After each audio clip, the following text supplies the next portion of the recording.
Hello and welcome to the Mindful Zone. Today we're embarking on a journey together, a journey into Buddhist philosophy, meditation and mindfulness, and how these ancient practices can transform your modern life. Whether you're new to these concepts or someone who's already familiar with them but looking to deepen your understanding, this video is for you. Let me ask you something. How often do you feel overwhelmed by the demands of daily life?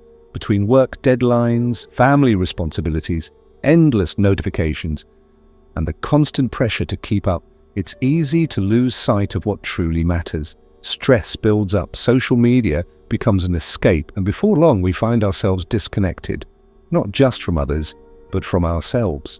But here's the good news, there's another way. For thousands of years, Buddhism has offered practical tools for navigating life's challenges with grace, clarity, and compassion. And while its teachings may have originated centuries ago, they are more relevant today than ever. Why? Because they address universal human struggles, things like attachment, craving, fear, and dissatisfaction. These aren't problems unique to any one time period, they're part of the human experience. What makes Buddhism so powerful is that it doesn't offer quick fixes or superficial solutions. Instead, it invites us to look deeply at the root causes of our suffering and provides a roadmap for transforming it. At its core, Buddhism teaches that happiness isn't found in external achievements, whether it's getting likes on Instagram, landing a promotion, or buying the latest gadget, but in cultivating inner peace and contentment. And let's be honest, that's not always easy. Our minds are wired to chase after things we think will make us happy. We scroll endlessly through social media feeds, hoping to feel validated. We push ourselves harder at work, believing success will bring fulfillment. But when was the last time those things actually made you feel truly satisfied? This is where mindfulness comes in. Mindfulness is about waking up to the present moment, to the richness of your experience right here, right now. It's about noticing when your mind wanders into worry about the future or regret about the past, and gently bringing it back to the here and now. Through mindfulness, we begin to see patterns in our behavior, thoughts, and emotions. We start to recognize the habits that keep us stuck and discover ways to break free from them. Meditation is another cornerstone of Buddhist practice. Contrary to popular belief, meditation isn't about stopping your thoughts or achieving some mystical state. It's about creating space, a pause between stimulus and response, so that you can choose how to act rather than react impulsively. Over time, this leads to greater emotional resilience, improved focus, and a deeper sense of well-being. In the chapters ahead, we'll explore all of this in detail. We'll talk about how to manage stress using Buddhist principles, how to overcome social media addiction, and how to cultivate mindfulness in everyday activities. We'll also delve into topics like loving-kindness meditation, embracing impermanence, and building healthier relationships. Along the way, I'll share practical exercises and reflections to help you integrate these teachings into your own life. So, take a deep breath. Let go of whatever tension you're carrying and allow yourself to be fully present for the next 2 hours. This isn't just a video, it's an opportunity to reconnect with yourself and rediscover the joy of simply being alive. Ready? Let's begin. Chapter 1: The Roots of Buddhist Philosophy. Buddhism, as a philosophy and way of life, began over 2,500 years ago in the heart of ancient India. Its origins are deeply intertwined with the story of Siddhartha Gautama, a man born into immense privilege who would eventually become known as the Buddha, or the Awakened One. Siddhartha's journey from prince to spiritual teacher is not just a historical account, but also a profound allegory for the human condition. His life serves as a reminder that no matter how much wealth, comfort, or security we have, suffering remains an unavoidable part of existence. And yet, within this acknowledgement lies the seed of hope, the possibility of transcending suffering through understanding and practice. Siddhartha's early life was one of opulence. He lived in a palace surrounded by luxury, shielded from the harsh realities of the world. His father, fearing that his son might abandon worldly pursuits, ensured that Siddhartha never encountered sickness, old age, or death. But destiny has a way of intervening. One day, Siddhartha ventured beyond the palace walls and encountered what Buddhists refer to as the four sights: an elderly person, a sick person, a corpse, and finally, a wandering ascetic. These encounters shook him to his core. For the first time, he saw the impermanence of life and the inevitability of suffering. Despite his privileged upbringing, he realized that no amount of material wealth could protect him or anyone from these universal truths. This realization sparked a deep existential crisis. Siddhartha left behind his family, his kingdom, and everything familiar to seek answers to life's most pressing questions. Why do we suffer? Is there a way to end suffering? What does it mean to truly live? His quest led him down many paths. He studied under renowned teachers, mastering their techniques, but finding them insufficient. He then embraced extreme asceticism, subjecting himself to severe physical deprivation in the belief that self-denial would lead to enlightenment. Yet even this approach failed to bring him the peace he sought. Finally, sitting beneath the Bodhi tree, Siddhartha resolved to meditate until he uncovered the truth. It was during this meditation that he attained enlightenment, gaining profound insight into the nature of reality and the causes of suffering. At the heart of the Buddha's teachings are the Four Noble Truths, which form the foundation of Buddhist philosophy. These truths are not abstract doctrines, but practical observations about the human experience. They offer a framework for understanding suffering and provide a clear path toward liberation. Let's explore each of these truths in detail, as they hold the key to unlocking the transformative power of Buddhism in our modern lives. The first noble truth is often translated as life involves suffering, though the original term dukkha encompasses a broader range of experiences than the English word suffering suggests. Dukkha refers to the pervasive dissatisfaction we feel in life. It's not limited to major traumas like illness or loss. It includes the subtle unease we experience when things don't go according to plan. Even moments of happiness carry a tinge of dukkha because they are fleeting. Think about it. Have you ever achieved something you worked hard for, whether it's a promotion, a relationship, or a personal milestone, and felt a sense of emptiness soon after? That's dukkha in action. The Buddha wasn't trying to paint a bleak picture of existence. Rather, he was pointing out that recognizing suffering is the first step toward addressing it. The second noble truth identifies the root cause of suffering: attachment and craving. In Pali, this is called tanha, which means thirst or desire. Craving manifests in various forms: craving for sensory pleasures, craving for status or recognition, craving for control over outcomes, and even craving for permanence in an impermanent world. When we cling to people, possessions, or ideas, we set ourselves up for disappointment. Why? Because nothing lasts forever. Everything is in a constant state of flux. The Buddha taught that craving creates a cycle of dissatisfaction. We desire something, obtain it temporarily, only to crave something else. This endless cycle keeps us trapped in a state of perpetual wanting. But here's the hopeful part. The third noble truth: there is an end to suffering. By letting go of attachment, not rejecting pleasure or denying experience, but freeing ourselves from clinging, we can achieve a state of liberation known as nirvana. Nirvana literally means blowing out, as in extinguishing the flames of craving and aversion. It represents a profound transformation of consciousness, where we no longer identify with the ego-driven narratives that fuel our suffering. Instead, we experience a deep sense of peace and contentment that arises naturally from within. How do we reach this state of liberation? That's where the fourth noble truth comes in. The path to freedom is the Eightfold Path. The Eightfold Path is not a rigid set of rules, but a flexible guide for living skillfully and ethically. It consists of three main components: wisdom, ethical conduct, and mental discipline. Wisdom includes right view and right intention, seeing the world clearly and setting wholesome intentions.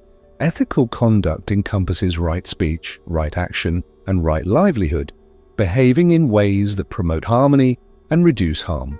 Mental discipline involves right effort, right mindfulness, and right concentration, training the mind to be focused, present, and resilient. Together, these practices create a holistic framework for personal growth and transformation. Now, you might be wondering, how does all of this apply to my life today? After all, most of us aren't wandering monks meditating in caves. We're juggling jobs, relationships, and countless responsibilities. But the beauty of Buddhism lies in its universality. Its teachings speak directly to the challenges we face in the modern world. Take stress, for example. So much of our anxiety stems from wanting things to be different than they are. Maybe you're worried about finances, frustrated with a coworker, or upset about a missed opportunity. In each case, suffering arises from resistance to reality. The Buddha would say, instead of fighting what is, learn to accept it, then act wisely. Acceptance doesn't mean resignation, it means seeing clearly and responding with compassion and intelligence. Or consider social media addiction. Platforms like Instagram, TikTok, and Facebook exploit our natural tendency toward craving. They keep us hooked with endless scrolls, notifications, and curated images of perfection. We scroll mindlessly, seeking validation or distraction, but rarely feel truly fulfilled. Buddhism reminds us that external validation cannot sustain us. True satisfaction must arise from within. By cultivating awareness of our habits and redirecting our attention inward, we can break free from the cycle of craving and reclaim our time and energy. Another area where Buddhist philosophy shines is in its emphasis on impermanence. Everything changes all the time. Relationships evolve, careers shift, bodies age. While impermanence can feel unsettling, it's also liberating. If nothing lasts forever, then neither does pain. This perspective allows us to embrace change with greater equanimity. Instead of resisting transitions, we can see them as opportunities for growth and renewal. As we reflect on these teachings, it becomes clear that Buddhism is not about escaping the world or renouncing pleasure. It's about engaging with life fully without clinging or aversion. It's about finding balance amidst chaos and cultivating inner peace, regardless of external circumstances. Whether you're dealing with stress, navigating difficult relationships, or simply trying to make sense of your place in the world, Buddhist philosophy offers timeless wisdom that can guide you forward. So take a moment to let these ideas sink in. Think about how the Four Noble Truths and the Eightfold Path might apply to your own life. Can you identify areas where craving or attachment might be causing unnecessary suffering? Are there habits or patterns that keep you stuck in cycles of dissatisfaction? Remember, this isn't about judgment or self-criticism, it's about awareness. Awareness is the first step toward change. With this foundation in place, we can now move deeper into the practical applications of Buddhist philosophy, how to manage stress, overcome social media addiction, and cultivate mindfulness in everyday life. Stay with me as we continue exploring how these ancient teachings can illuminate your path toward greater peace, clarity, and fulfillment. Chapter 2: Understanding Stress Through a Buddhist Lens. Stress is perhaps the defining challenge of modern life. It lurks in every corner of our existence, manifesting in countless forms: work deadlines, financial pressures, relationship conflicts, health concerns, and the relentless pace of technological advancement. We wake up stressed, we go to bed stressed, and often we carry that tension with us throughout the day, unaware of how deeply it affects our bodies, minds, and relationships. But what if there was another way to approach stress? Not as an enemy to be defeated, but as a teacher offering insight into the nature of our mind and the patterns that govern our lives. This is where Buddhist philosophy provides profound clarity. At its core, Buddhism views stress not as something external that happens to us, but as a product of our internal responses to life's challenges. The Buddha taught that suffering, or dukkha as we discussed earlier, is rooted in attachment, craving, and aversion. When we cling to outcomes, resist change, or dwell on negative thoughts, we create conditions for stress to arise. In other words, stress isn't caused by the events themselves, it's caused by how we relate to those events. Let's unpack this idea further because understanding it can transform the way you navigate stress in your daily life. Imagine this scenario. You're stuck in traffic on your way to an important meeting. The clock is ticking, and you know you're going to be late. Your heart begins to race, your jaw tightens, and a stream of frustrated thoughts floods your mind. Why does this always happen to me? This is going to ruin everything. I hate being late. Sound familiar? Now let's pause for a moment and ask, what's actually happening here? Are you upset because you're physically sitting in traffic? Or are you upset because of the story you're telling yourself about what this delay means? From a Buddhist perspective, the stress you feel isn't coming from the traffic itself, it's coming from your reaction to it. Specifically, it's coming from two interconnected factors: attachment and resistance. First, there's attachment. You're attached to arriving on time, to having control over your schedule, to things going according to plan. Second, there's resistance. You're resisting the reality of the situation, which is that you're stuck in traffic and cannot change it, no matter how much you wish otherwise. Both attachment and resistance amplify your suffering, turning a minor inconvenience into a major source of distress. The Buddha had a term for this dynamic, samudaya, or the arising of suffering. He taught that suffering arises when we identify with our thoughts and emotions, mistaking them for reality.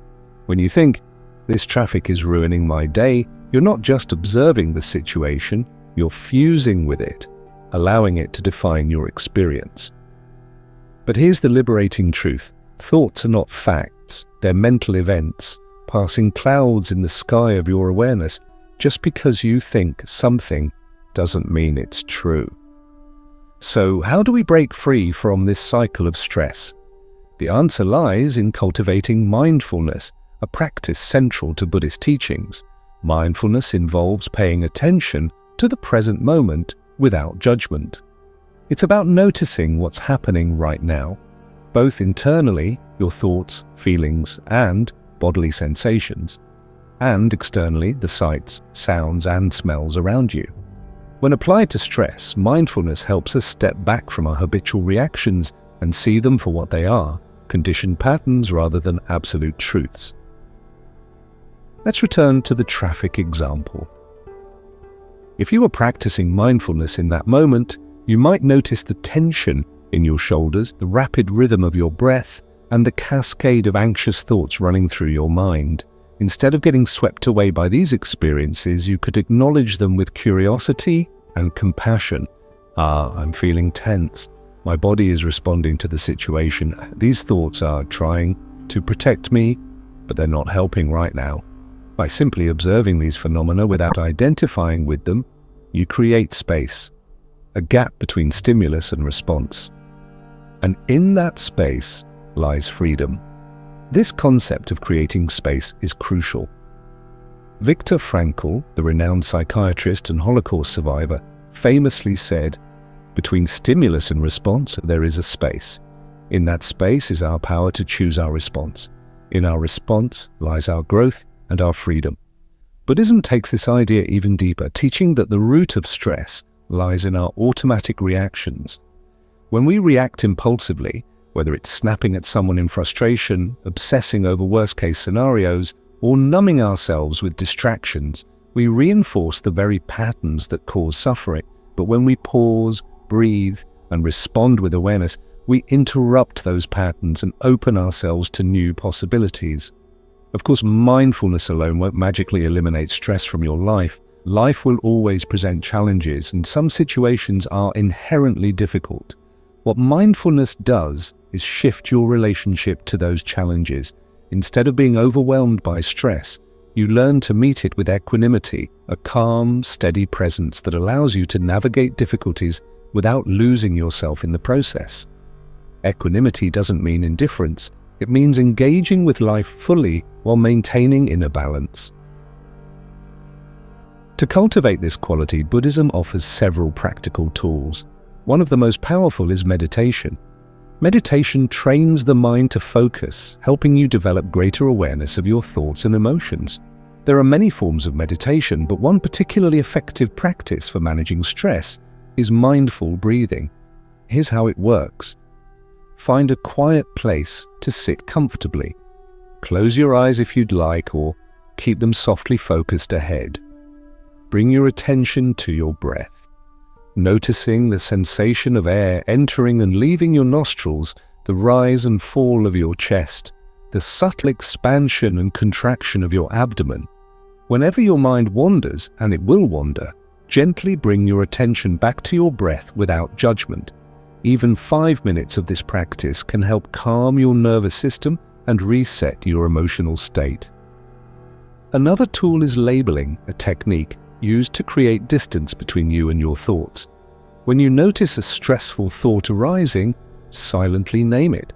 Thinking, worrying, planning. This simple act of labeling reminds you that thoughts are transient phenomena, not definitive truths.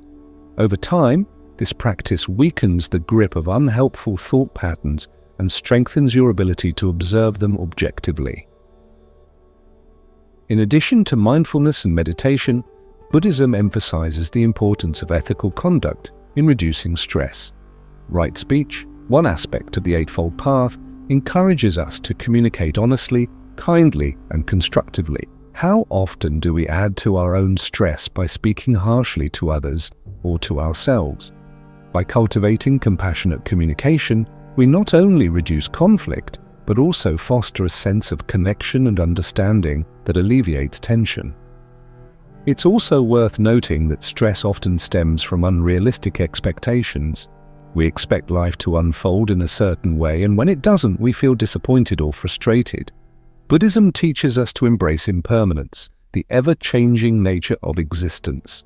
When we accept that nothing stays the same, we become more adaptable and resilient. Instead of clinging to rigid plans or ideals, we learn to flow with life's uncertainties.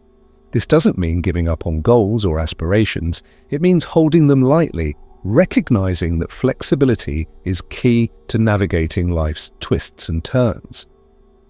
Finally, let's talk about self-compassion, an essential ingredient in managing stress. So often we compound our suffering by judging ourselves harshly for feeling stressed in the first place. We tell ourselves, I shouldn't be feeling this way, or I need to get it together. But beating yourself up only adds another layer of stress. Self-compassion invites you to treat yourself with the same kindness and care you would offer a dear friend. Acknowledge that you're doing the best you can under challenging circumstances. Remind yourself that it's okay to feel overwhelmed sometimes, that you're human and humans experience stress. This shift in attitude can make a world of difference. As we wrap up this exploration of stress through a Buddhist lens, I want to leave you with a few practical takeaways. First, remember that stress is not an external force. It's a product of your relationship to life's challenges. By cultivating mindfulness, you can observe your reactions without being consumed by them. Second, use tools like meditation, labeling, and self-compassion to build resilience and reduce the intensity of stressful moments. Third, embrace impermanence and hold your expectations lightly, knowing that life is unpredictable and that's part of its beauty. And finally, approach yourself and others with kindness and compassion, recognizing that everyone is struggling in their own way. By integrating these principles into your daily life, you'll find that stress loses its grip on you. You won't eliminate it entirely, nor should you, but you'll develop the skills to face it with grace and wisdom. Stress, after all, is not the problem. It's our resistance to it that causes suffering. With mindfulness and compassion as your allies, you can transform stress from a source of pain into a catalyst for growth. Keep this perspective close as we move forward, exploring how Buddhist philosophy can help you overcome social media addiction, heal relationships, and live more fully in the present moment. Stay with me, And let's continue this journey together. Chapter 3: Breaking Free from Social Media Addiction. Social media has become an inseparable part of modern life, a tool for connection, entertainment, and information.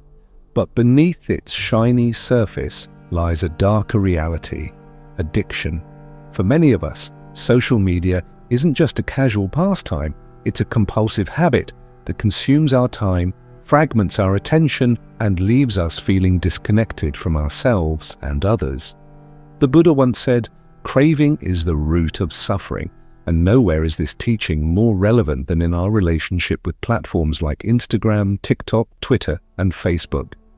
These apps are designed to exploit our natural tendencies toward craving, our desire for validation, novelty, and distraction, and they do so with surgical precision. But understanding how these systems work, combined with the wisdom of Buddhist philosophy, can help us reclaim our time, energy, and peace of mind. To begin, let's examine why social media is so addictive. At its core, social media taps into the brain's reward system. Every notification, every like, every comment triggers a release of dopamine, a neurotransmitter associated with pleasure and motivation. That creates a cycle of craving and reward that keeps us coming back for more. It's not unlike gambling or eating junk food. The anticipation of reward becomes as powerful, if not more so, than the reward itself. Think about it. How often do you find yourself scrolling aimlessly, hoping for something interesting to appear? You're not looking for anything specific. You're chasing that fleeting hit of satisfaction. And when it doesn't come, you keep scrolling, trapped in a loop of dissatisfaction. But here's the catch. Dopamine-driven rewards don't satisfy us deeply. They provide a quick burst of pleasure, but they don't nourish us emotionally or spiritually. In fact, excessive use of social media often leads to feelings of emptiness, comparison, and even anxiety. Studies have shown that prolonged exposure to curated images of perfection can lower self-esteem and increase feelings of inadequacy.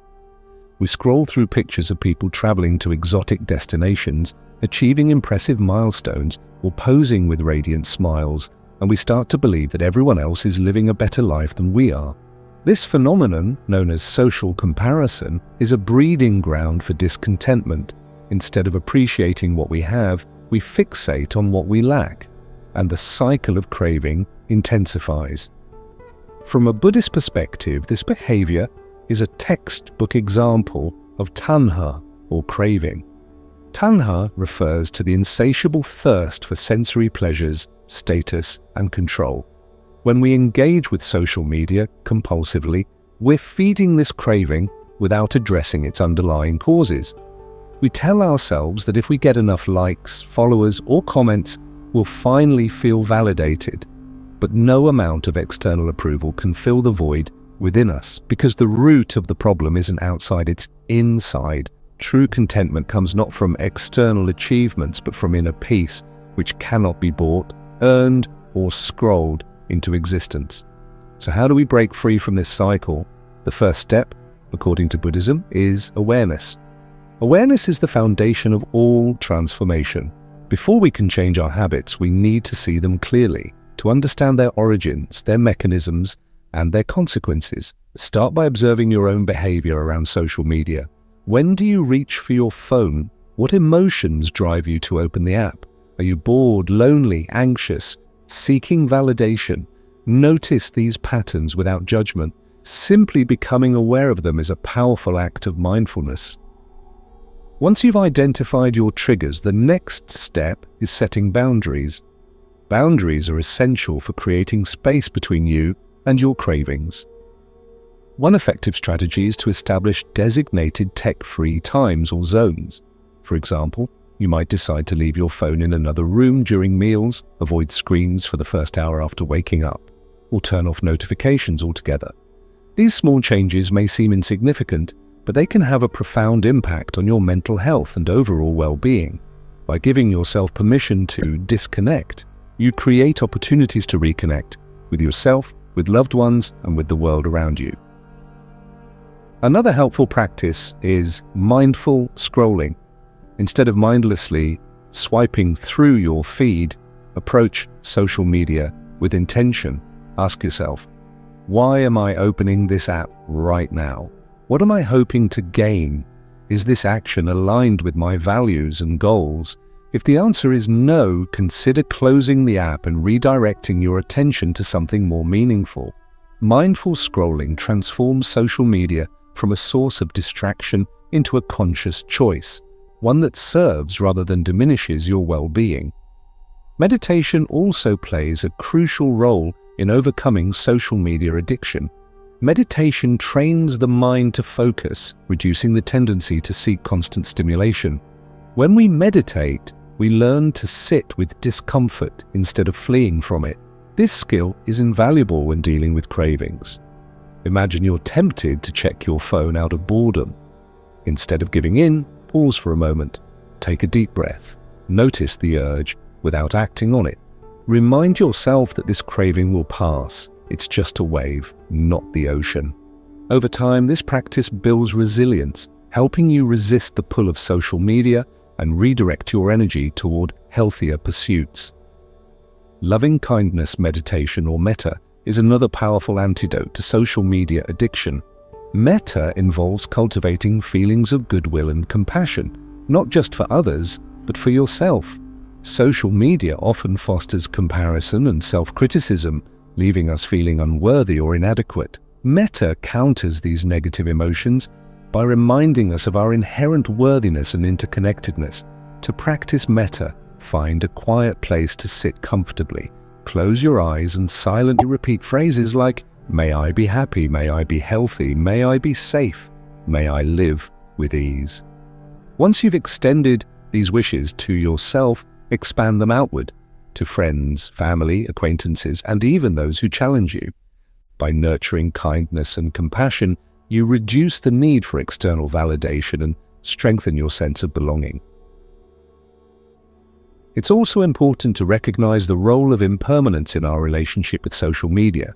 Everything we see online, the posts, the likes, the comments, is fleeting. A viral tweet today will be forgotten tomorrow. A perfectly staged photo represents only a fraction of someone's life, yet we treat it as if it defines them entirely.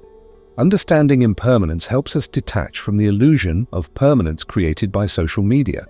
When we realize that nothing lasts forever, not popularity, not trends, not even our own digital footprint, we stop taking it all so seriously. This perspective allows us to engage with social media lightly, knowing that it's just one small piece of a much larger puzzle.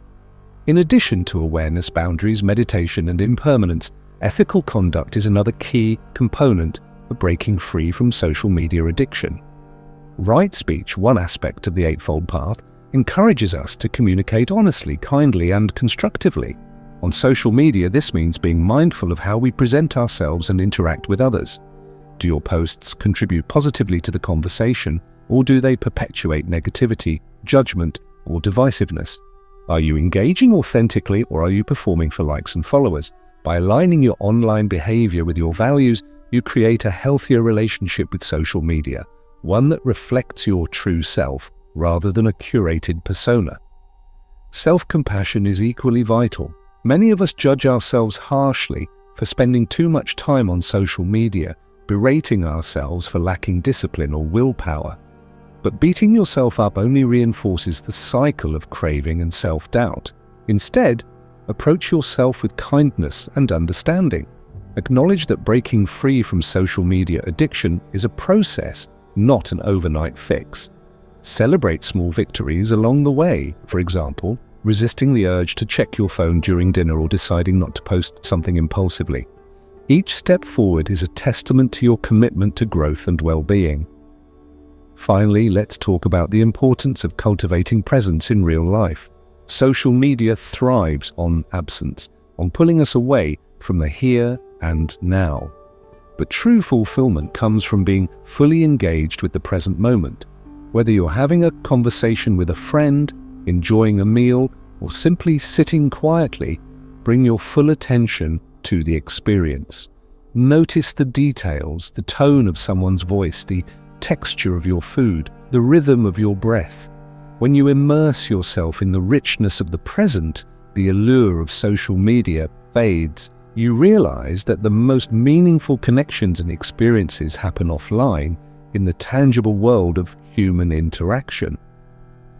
As we conclude this exploration of social media addiction, I want to leave you with a few practical takeaways. First, remember that awareness is the cornerstone of change. Pay attention to your habits, triggers, and motivations without judgment. Second, set boundaries to protect your time and energy. Designate tech-free periods, turn off unnecessary notifications, and prioritize activities that nourish your soul. Third, practice meditation and loving kindness to train your mind and heart, building resilience against cravings and fostering compassion for yourself and others. Fourth, embrace impermanence and let go of the illusion of permanence created by social media. Fifth, align your online behavior with your values, ensuring that your interactions reflect authenticity and integrity. And finally, cultivate presence in real life, savoring the beauty of the here and now. By integrating these principles into your daily routine, you'll find that social media loses its grip on you. It won't disappear entirely, nor should it, but it will cease to dominate your thoughts and actions. You'll discover a newfound sense of freedom, clarity, and joy, one that arises not from external validation but from inner peace. Social media, like any tool, can be used wisely or unwisely. With mindfulness and compassion as your guides, you can transform it from a source of addiction into a platform for connection, creativity, and growth. Keep this perspective close as we move forward, exploring how Buddhist philosophy can help you heal relationships, embrace impermanence, and live more fully in the present moment. Stay with me, and let's continue this journey together. Chapter 4. Cultivating Mindfulness in Daily Life. Mindfulness is often described as the cornerstone of Buddhist practice, yet its power lies not in its complexity, but in its simplicity. It's about paying attention fully and without judgment to the present moment.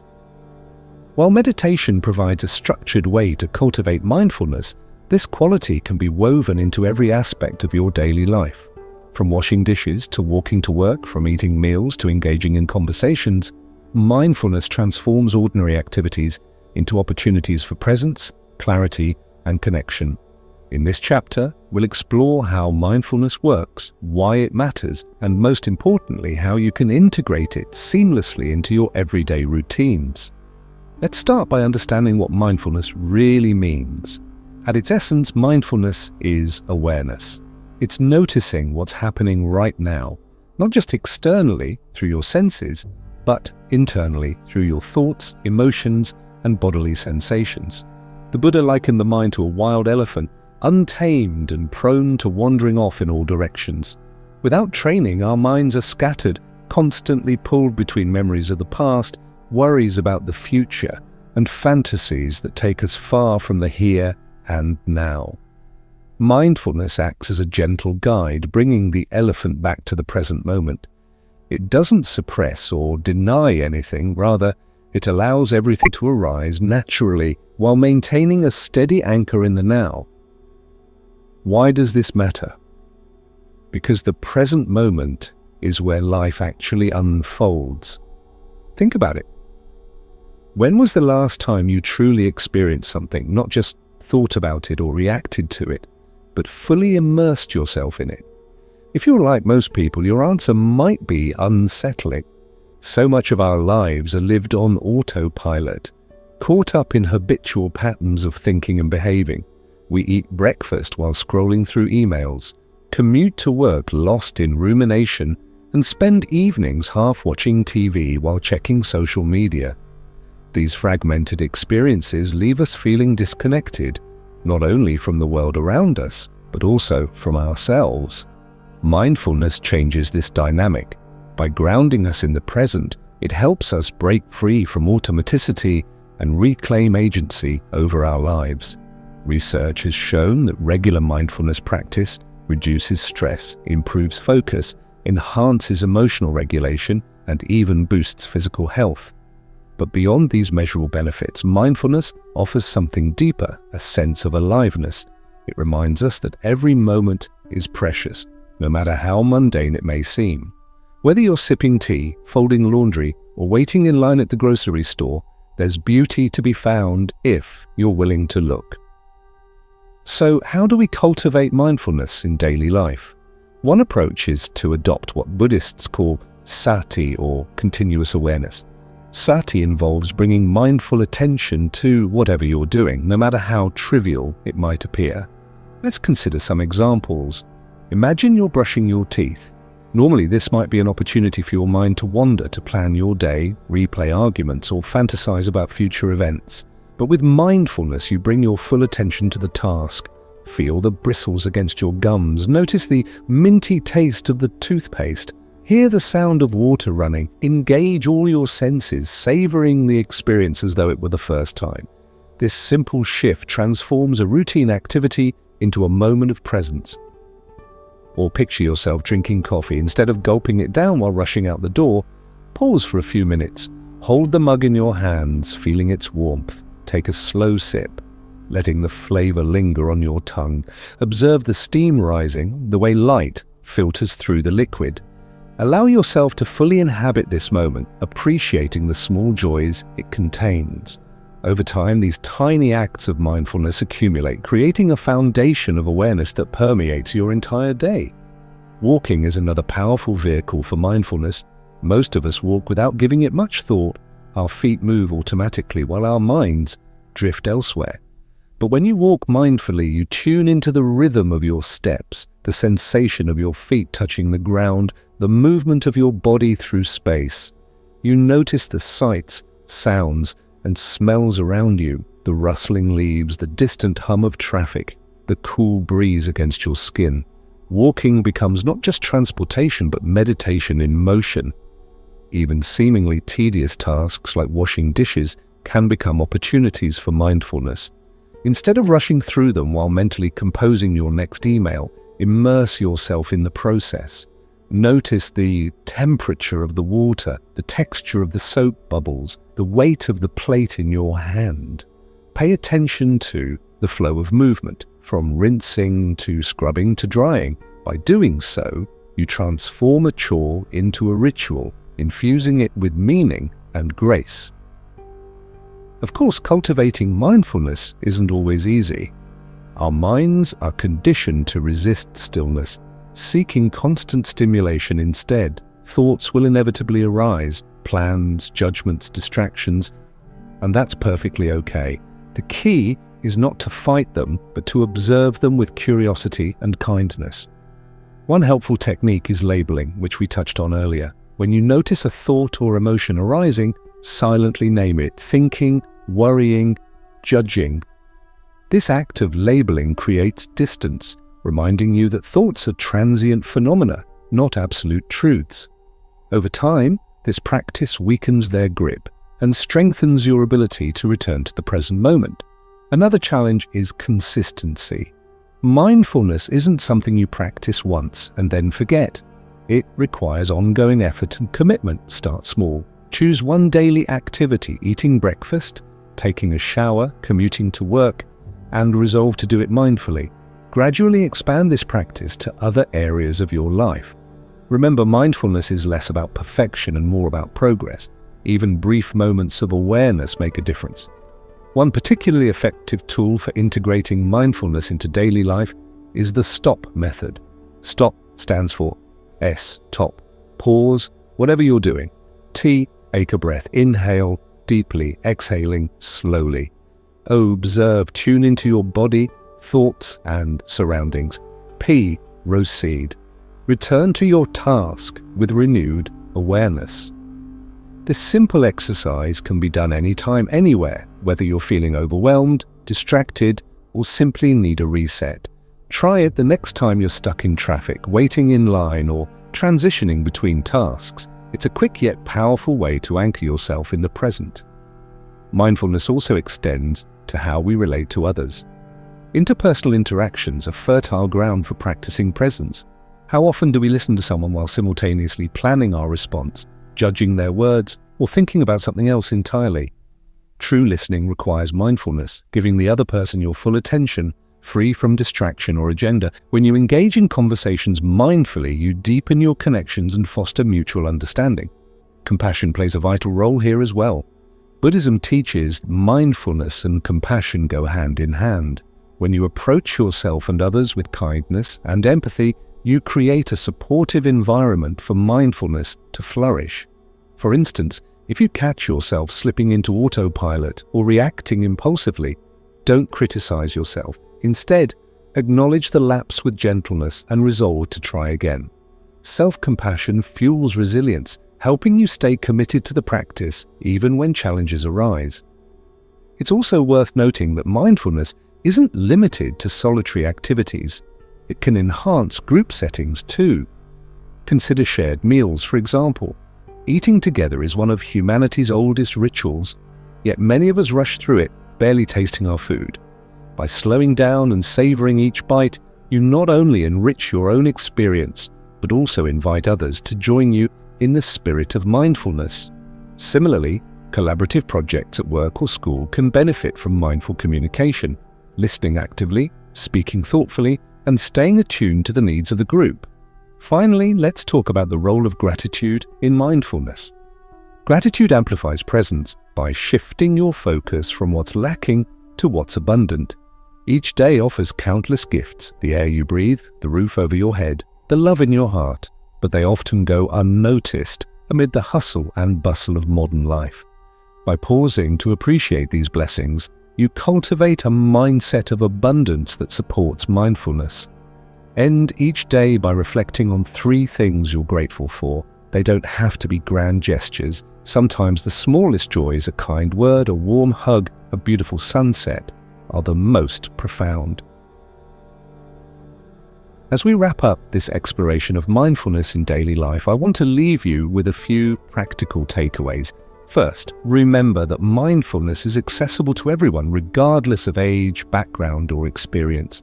It doesn't require special equipment or hours of dedicated practice. You can start right now, wherever you are. Second, embrace imperfection. There will be days when your mind feels restless or resistant.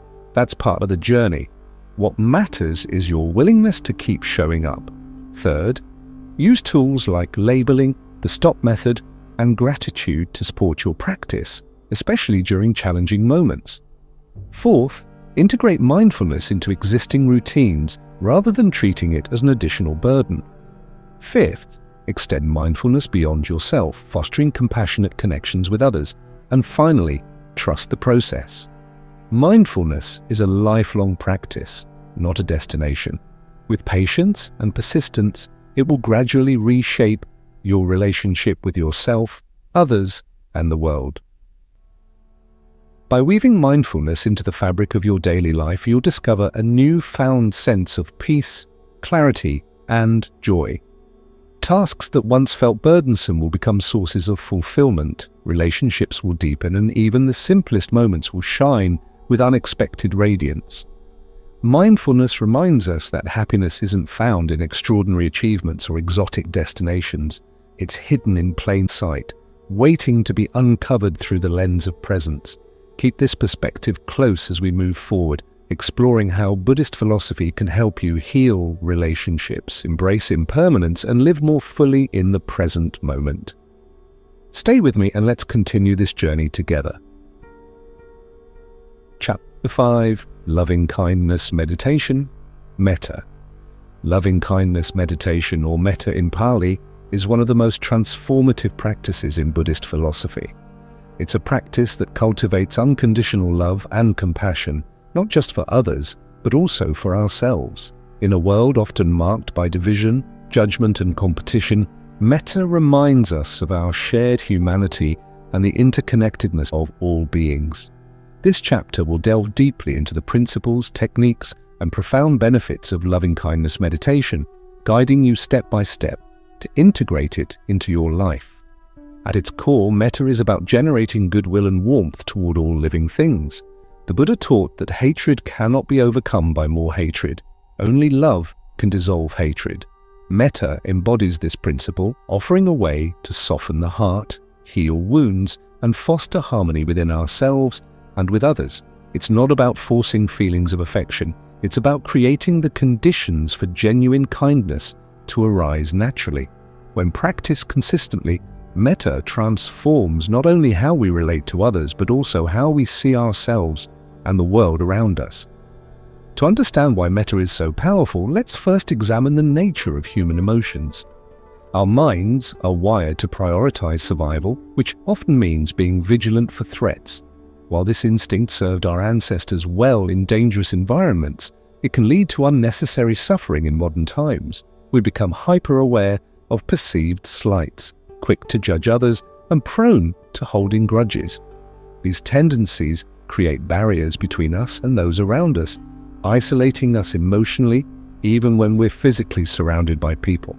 Metta dismantles these barriers by shifting our focus from judgment to understanding, from separation to connection. Instead of reacting defensively or critically, we learn to respond with empathy and care.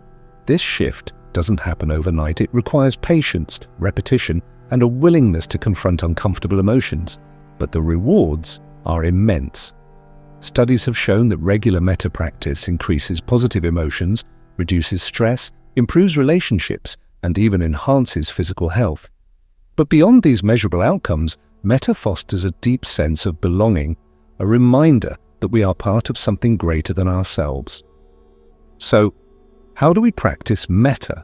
The traditional approach involves silently repeating phrases of loving kindness while visualizing specific individuals or groups. These phrases are simple yet potent, designed to evoke feelings of goodwill and warmth.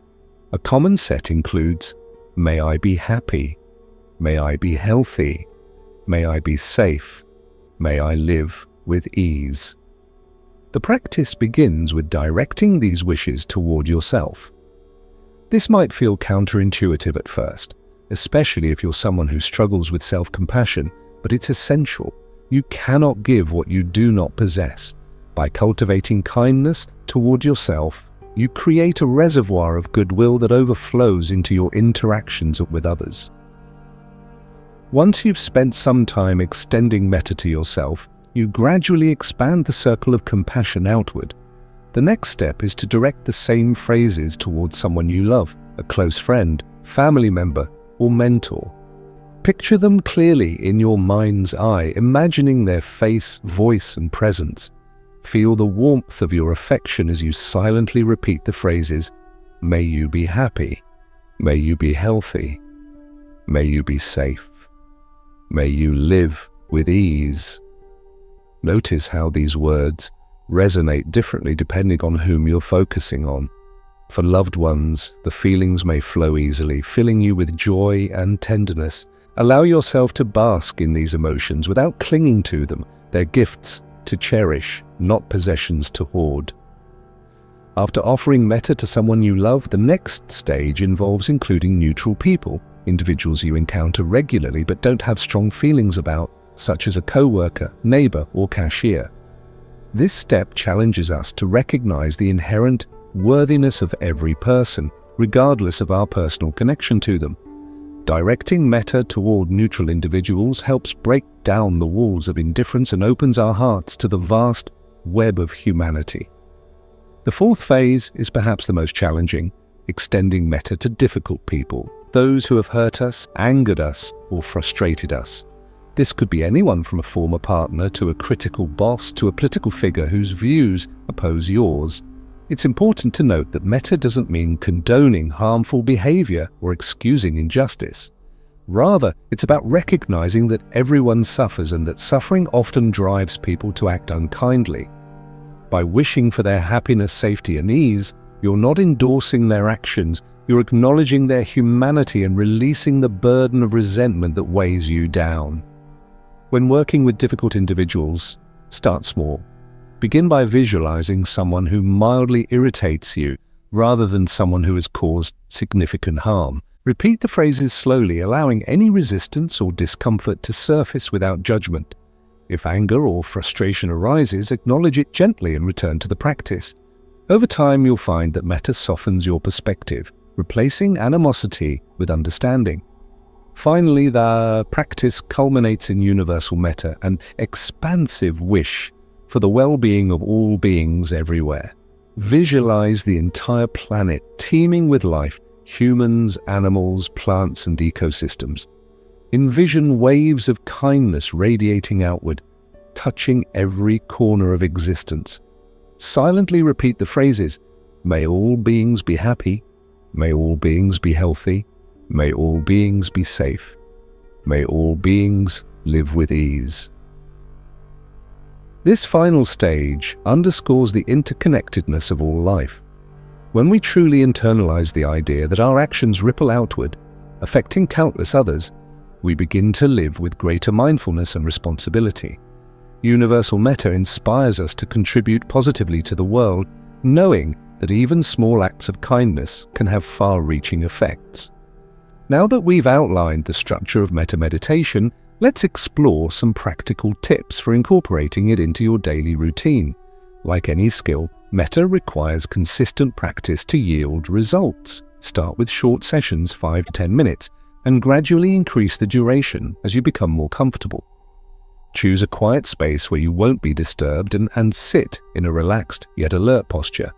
Close your eyes if it feels natural, or keep them softly focused ahead. Begin by grounding yourself in the present moment. Take a few deep breaths, feeling the rise and fall of your chest or abdomen. Notice the sensations in your body, the sounds around you, and the quality of your thoughts. Once you feel settled, transition into the metta phrases, starting with yourself and expanding outward as described earlier. If you find it challenging to generate feelings of kindness, try evoking memories of moments when you felt loved or cared for. Recall the warmth of a hug, the comfort of a kind word, or the joy of a shared laugh. Use these memories as anchors, drawing upon their energy to fuel your practice. Remember, the goal isn't to force emotions, it's to create space for them to emerge organically. Another helpful technique is combining metta with visualization. As you repeat each phrase, imagine golden light emanating from your heart, enveloping the recipient in warmth and healing. This imagery can enhance the emotional impact of the practice, making it easier to connect with the sentiments behind the words. It's also valuable to reflect on the obstacles you encounter during metta meditation. Resistance, doubt, and skepticism are common, especially when directing kindness toward difficult individuals. Instead of seeing these reactions as failures, view them as opportunities for growth. Each time you meet resistance with patience and perseverance, you strengthen your capacity for compassion. Beyond formal meditation, metta can infuse your daily life with greater kindness and awareness. Whenever you interact with someone, whether it's a stranger on the street, a colleague at work, or family member at home, silently offer them a wish for happiness or safety. These micro moments of metta accumulate, creating a ripple effect that benefits both you and those around you. Metta also complements other mindfulness practices. For example, when combined with mindful breathing, it creates a powerful synergy. As you inhale, imagine drawing in peace and clarity. As you exhale, send out waves of kindness and goodwill. This integration amplifies the benefits of both practices, fostering a deeper sense of presence and connection. In addition to its emotional and relational benefits, metta has profound implications for societal well-being. In a world increasingly polarized by fear and mistrust, loving kindness offers a path toward unity and healing. By cultivating compassion for ourselves and others, we contribute to a collective shift toward empathy and cooperation.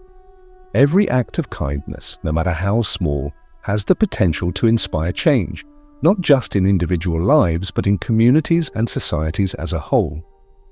As we conclude this exploration of loving kindness meditation, I want to leave you with a few key takeaways. First, remember that metta is a practice, not a performance. It's okay if you don't always feel overflowing with love or compassion. What matters is your intention and effort. Second, start with yourself. Self-compassion is the foundation upon which all other forms of kindness rest. Third, be patient with challenging phases, particularly when extending metta to difficult individuals. Progress may be slow, but every step counts. Fourth, integrate metta into your daily life, through informal practices like silent wishes or visualizations. Fifth, trust the process. Even if the effects aren't immediately apparent, know that Metta is planting seeds of transformation that will blossom over time. By embracing loving-kindness meditation, you'll discover a profound shift in how you relate to yourself, others, and the world. Relationships will deepen, conflicts will soften, and your heart will open in ways you never imagined possible. Metta reminds us that kindness is not a finite resource. It's an infinite wellspring, available to anyone willing to tap into it. Keep this practice close as we move forward, exploring how Buddhist philosophy can help you build resilience, embrace impermanence, and live fully in the present moment. Stay with me, and let's continue this journey together. Chapter 6. Embracing Impermanence. Impermanence is one of the most profound and transformative teachings in Buddhist philosophy. It's a concept that can be both unsettling and liberating depending on how we approach it. At its core, impermanence reminds us that nothing lasts forever. Neither joy nor sorrow, neither success nor failure, neither life itself nor the moments within it. While this reality might initially evoke feelings of loss or fear, embracing impermanence opens the door to deeper freedom, gratitude, and resilience. In this chapter, we'll explore why impermanence matters, how it shapes our experience of life, and most importantly, how we can integrate this understanding into our daily lives. To begin, let's consider what impermanence actually means. The Buddha described impermanence, anicca in Pali, as one of the three marks of existence, the fundamental characteristics of life. Alongside suffering, dukkha, and non-self, anatta impermanence underscores the transient nature of all phenomena. Everything we encounter, thoughts, emotions, relationships, careers, seasons, even our own bodies, is subject to change. Nothing remains static. Everything flows like a river, constantly shifting and evolving. This truth might seem obvious when stated plainly, but many of us resist it unconsciously. We crave permanence because it feels safe and predictable. We want happiness to endure, relationships to stay stable, and achievements to remain untouched by time. Yet clinging to these desires only amplifies our suffering. When things inevitably change, as they always do, we feel disappointed, betrayed, or overwhelmed. The Buddha taught that much of our dissatisfaction arises not from impermanence itself, but from our refusal to accept it. Consider a simple example, a beautiful sunset. Imagine standing on a hill, watching the sky transform into hues of orange, pink, and purple. You feel awe and wonder, fully present in the moment. But then, as the sun dips below the horizon, darkness begins to fall. If you cling to the sunset, wishing it would last forever, you'll miss the beauty of twilight and the stars that follow.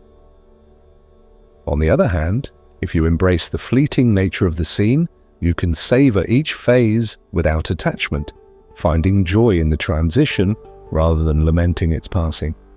This same principle applies to every aspect of life. Relationships evolve, jobs come and go, health fluctuates, and even the most cherished memories fade with time.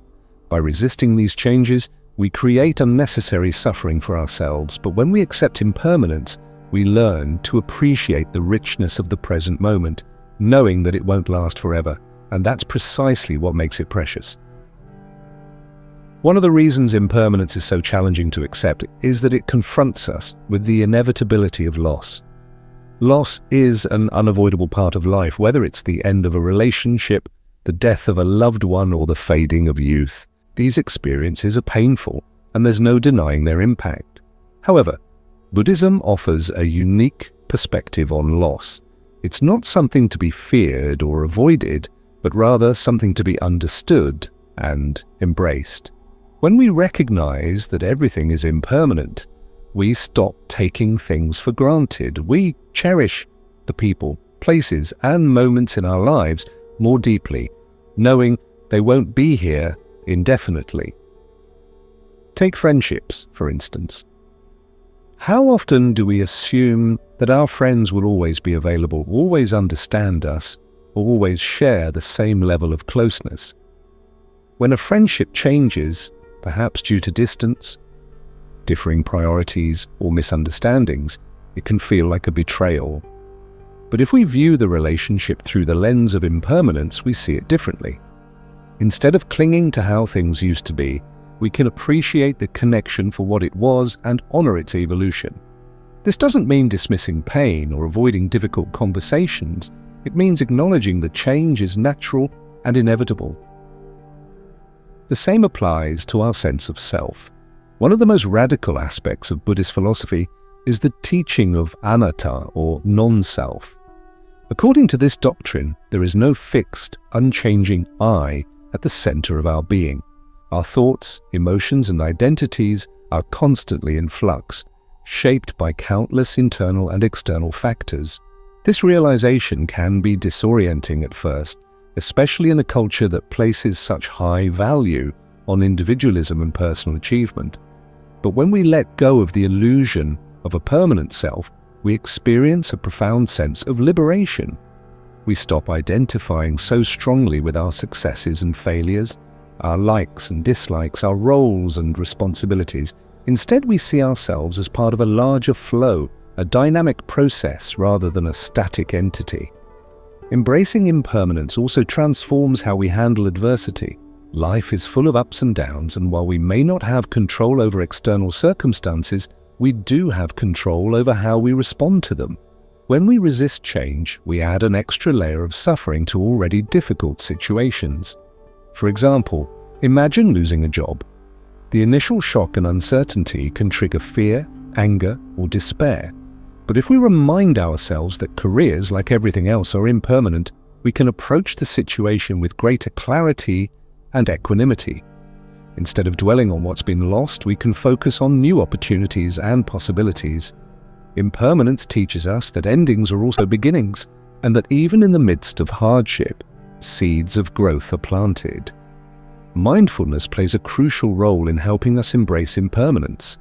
By cultivating awareness at the present moment, we become more attuned to the subtle ways in which change unfolds.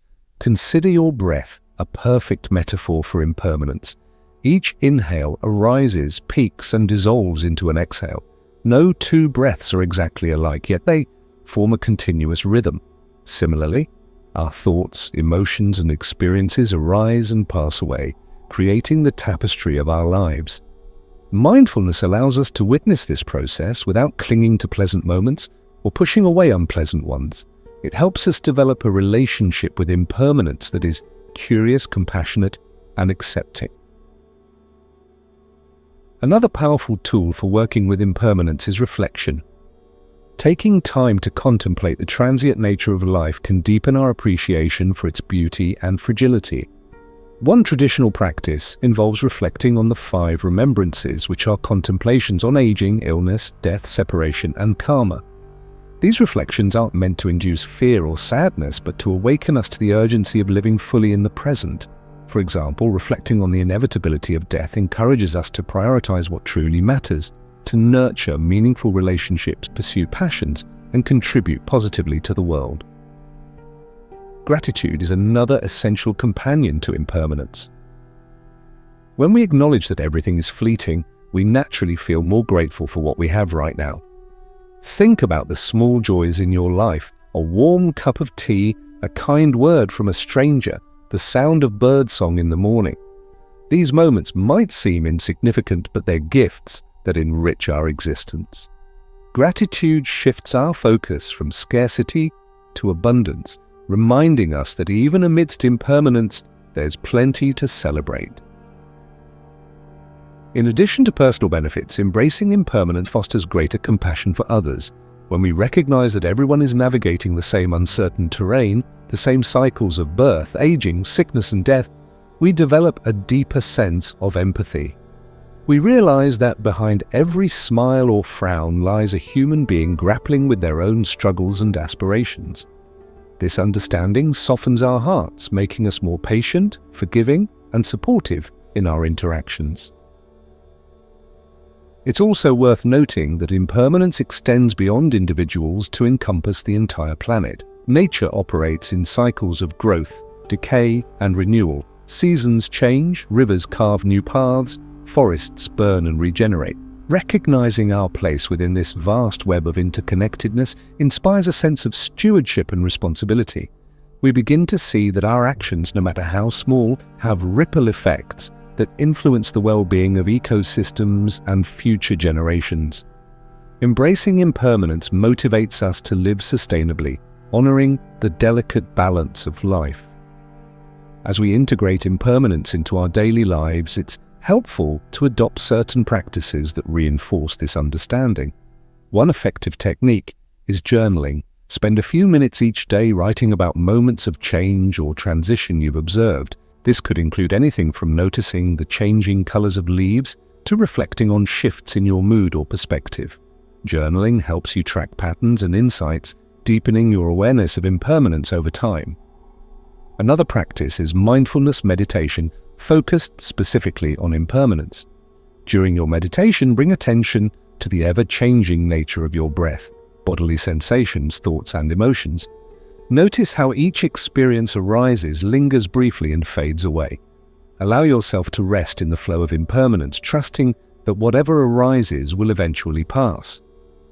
Creative expression is another powerful way to engage with impermanence. Whether it's painting, writing poetry, playing music, or gardening, creative activities remind us of the transient beauty of existence. They teach us to let go of perfectionism and embrace the messiness and unpredictability of the creative process. In doing so, they mirror the impermanent nature of life itself. Finally, remember that embracing impermanence is a lifelong journey. There will be days when you feel deeply connected to this truth, and others when resistance creeps back in. That's okay. What matters is your willingness to keep showing up, to keep opening your heart to the ebb and flow of life. Over time, you'll find that impermanence becomes not a source of anxiety, but a source of inspiration, a reminder to live fully, love deeply, and cherish every moment. As we conclude this exploration of impermanence, I want to leave you with a few key takeaways. First, impermanence is not something to fear or avoid. It's an inherent part of life that offers profound wisdom and liberation. Second, mindfulness and reflection are powerful tools for deepening your understanding of impermanence and integrating it into your daily routine. Third, gratitude and compassion naturally arise when we embrace impermanence, enriching our relationships and fostering a sense of connection with all beings. Fourth, recognizing impermanence inspires us to live with greater purpose, authenticity, and care for ourselves, others, and the planet. And finally, trust that embracing impermanence will transform your perspective, helping you navigate life's challenges with grace and resilience. By embracing impermanence, you'll discover a newfound sense of peace, presence, and possibility. You'll learn to let go of what no longer serves you, make space for new beginnings, and treasure the fleeting beauty of each moment. Impermanence reminds us that life is a gift, one that's meant to be savored, shared, and celebrated. Keep this teaching close as we move forward, exploring how Buddhist philosophy can help you build resilience, heal relationships, and live fully in the present moment. Stay with me, and let's continue this journey together. Chapter 7. Finding balance in work and life. Finding balance in work and life is one of the most pressing challenges of modern existence. We live in a society that glorifies busyness, equating productivity with worth and success with relentless striving. But this mindset often leaves us feeling exhausted, disconnected, and unfulfilled. The Buddha taught that true happiness doesn't come from external achievements, but from cultivating inner peace and contentment. In this chapter, we'll explore how Buddhist philosophy can help us strike a harmonious balance between effort and ease, ambition and rest, work and play, so that we can thrive without burning out. To begin, let's examine why imbalance is so pervasive in modern life. Technology has blurred the boundaries between work and personal time, making it harder than ever to disconnect. Emails ping at all hours, deadlines loom large, and the pressure to keep up feels relentless. At the same time, cultural narratives around success often reinforce the idea that more is better, that working longer hours, achieving higher goals, and accumulating greater wealth will lead to fulfillment. Yet studies consistently show that overwork leads to diminished well-being, strained relationships, and even declining performance at work. It's a paradox. The very things we chase in pursuit of happiness often leave us feeling depleted instead. Buddhism offers a different perspective, one rooted in the middle way. The middle way, as taught by the Buddha, avoids extremes of indulgence and deprivation. It's about finding equilibrium, neither pushing ourselves beyond our limits nor retreating into laziness or complacency. This principle applies not only to spiritual practice but also to how we structure our daily lives. When it comes to work and life balance, the middle way invites us to ask, what does it mean to work skillfully? How can I contribute meaningfully without sacrificing my health, relationships, or joy? One of the first steps toward balance is clarifying your values. Values act as a compass, guiding you toward decisions that align with what truly matters to you. Too often, we allow external pressures, societal expectations, financial obligations, or fear of failure to dictate our priorities. As a result, we end up pursuing goals that don't resonate with our authentic selves. Take a moment to reflect. What are your core values? Is it creativity, connection, service, growth, or something else entirely? Once you identify these values, use them as a filter for evaluating your commitments. Ask yourself, does this task or activity support my values? If not, consider letting it go or at least rethinking its role in your life. Mindfulness plays a critical role in maintaining balance. By staying present, we become more attuned to signals of imbalance, whether it's physical fatigue, emotional irritability, or a sense of disconnection from loved ones. Mindfulness also helps us make intentional choices rather than reacting impulsively to demands on our time and energy. For example, when faced with an overflowing inbox, mindfulness allows us to pause and prioritize tasks based on urgency and importance, rather than succumbing to knee-jerk reactions. Similarly, during moments of stress or overwhelm, mindfulness reminds us to breathe deeply and recalibrate before responding. Setting boundaries is another essential aspect of achieving balance. Boundaries protect your time, energy, and well-being, ensuring that you have space to recharge and nurture important relationships. This might involve saying no to unnecessary commitments, delegating tasks, or carving out tech-free periods in your day. For instance, you could resolve not to check work emails after a certain hour or designate specific times for focused, uninterrupted work. While setting boundaries can feel uncomfortable at first, especially if you're accustomed to putting others' needs ahead of your own, it's a vital step toward reclaiming agency over your life. Work-life balance isn't just about managing time, it's also about managing energy. Time is finite, but energy is renewable if we know how to care for ourselves properly. Buddhism emphasizes the importance of self-care as a foundation for sustainable living. This includes getting adequate sleep, eating nourishing foods, engaging in regular physical activity, and practicing relaxation techniques like meditation or yoga. These practices aren't luxuries, they're necessities for maintaining resilience and clarity in the face of life's demands. It's also important to recognize that balance isn't a fixed state. It's a dynamic process. Some days work may require extra effort, while other days personal responsibilities take precedence. Rather than striving for perfect equilibrium, aim for flexibility and adaptability. Trust that you can adjust your approach as circumstances change, always returning to your values and intentions as your guide. Another key insight from Buddhism is the concept of right livelihood, one of the components of the Eightfold Path.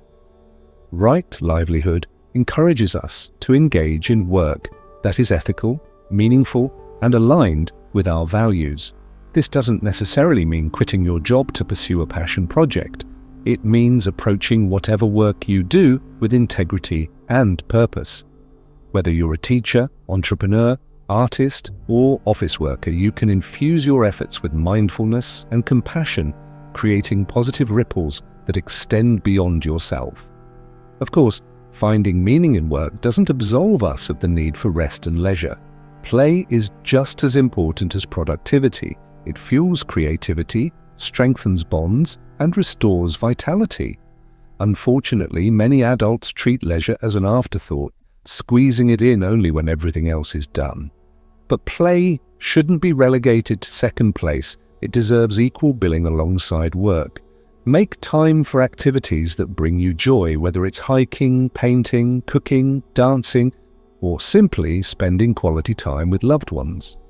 These moments of delight replenish your spirit and remind you of life's richness. Gratitude is another powerful ally in the quest for balance. When we focus on what we have rather than what we lack, we cultivate a sense of sufficiency that reduces the urge to overwork or overachieve. Gratitude also shifts our perspective on challenges, helping us see them as opportunities for growth rather than obstacles to overcome. For example, if you're feeling overwhelmed by a heavy workload, gratitude might prompt you to appreciate the skills and resources you've developed along the way, or the fact that you have meaningful work to do in the first place. Self-compassion is equally crucial. Many of us are quick to criticize ourselves for falling short of perfection, especially when it comes to balancing work and life. But beating yourself up only adds to the burden. Instead, treat yourself with kindness and understanding. Acknowledge that balance is a journey, not a destination. Celebrate small victories like taking a break when you need it or setting realistic goals for the week. Each step forward is a testament to your commitment to well-being. Community support also plays a significant role in maintaining balance. Surround yourself with people who uplift and inspire you. Friends, family members, colleagues, or mentors who share your values and encourage you to prioritize your well-being. Don't hesitate to lean on them during challenging times or seek their advice when you're unsure how to proceed. Likewise, offer your support to others, fostering a culture of mutual care and collaboration. Let's talk about practical strategies for integrating balance into your daily routine. One effective approach is time blocking, which involves scheduling specific periods for work, rest, and leisure.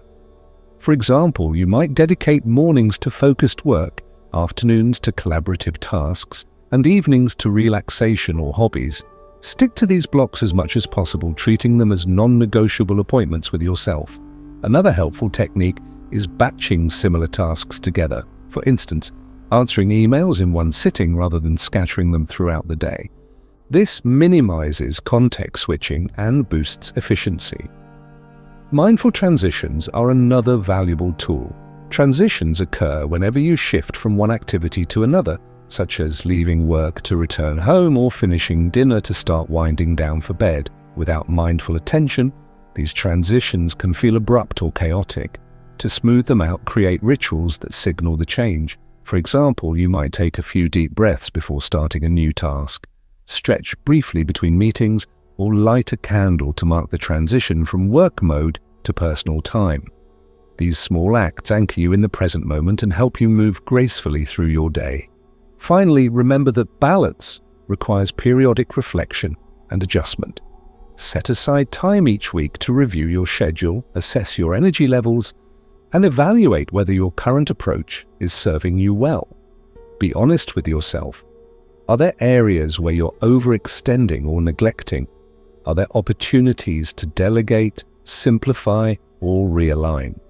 Use this reflection as a chance to recalibrate, making changes as needed to restore harmony.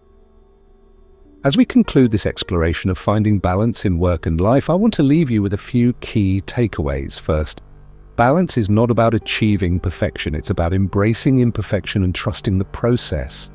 Second, clarify your values and use them as a guidepost for decision-making. Third, practice mindfulness to stay grounded and intentional in your choices. Fourth, set boundaries to protect your time, energy, and well-being. Fifth, prioritize self-care, play, and gratitude to nurture resilience and joy. Sixth, surround yourself with supportive communities and cultivate self-compassion. And finally, view balance as a dynamic, evolving practice that adapts to your changing needs and circumstances. By embracing these principles, you'll discover a newfound sense of harmony and fulfillment. You'll learn to work skillfully without sacrificing your well-being, to rest deeply without guilt, and to savor the beauty of both effort and ease. Balance isn't about escaping the demands of modern life. It's about navigating them with wisdom, grace, and heart. Keep this teaching close as we move forward, exploring how Buddhist philosophy can help you heal relationships, embrace impermanence, and live fully in the present moment. Stay with me and let's continue this journey together. Chapter 8. Healing relationships through compassion.